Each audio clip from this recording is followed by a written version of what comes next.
अरे काढ़ी ले जाना का हो पापा पानी हो पुतरिया। अरे काढ़ी ले जाना का हो पापा पानी हो पुतरिया।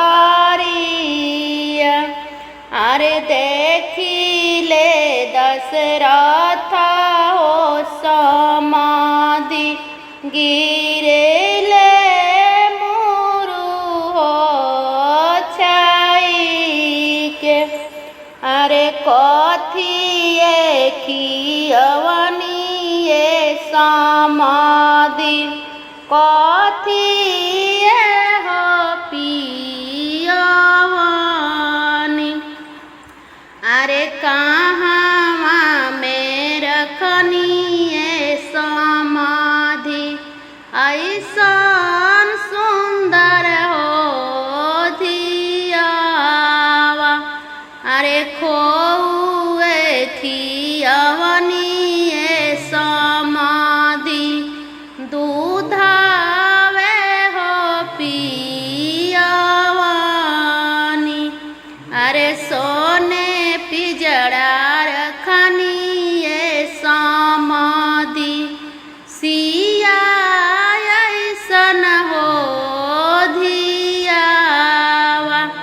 अरे सोने पिजड़ा रखनिए समाधि सीता सुंदर हो धियावा।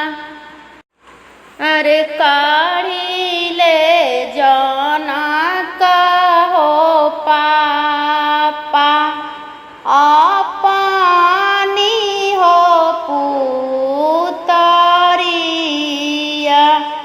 अरे काढ़ी ले जाना का हो पापा पानी हो पुतरिया।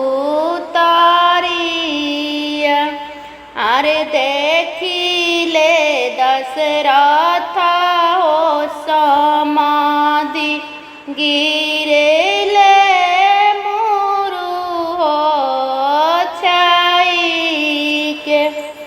अरे कथिए खियवनिए समाधि कथिए हो पियवनी। अरे कहाँ में रखनिए समाधि ऐसन सुंदर हो धियावा।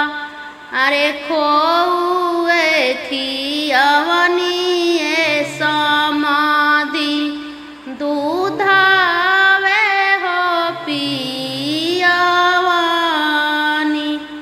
अरे सोने पिजड़ा रखनिए समाधि सिया ऐसन हो धियावा। अरे सोने पिजड़ा रखनिए समाधि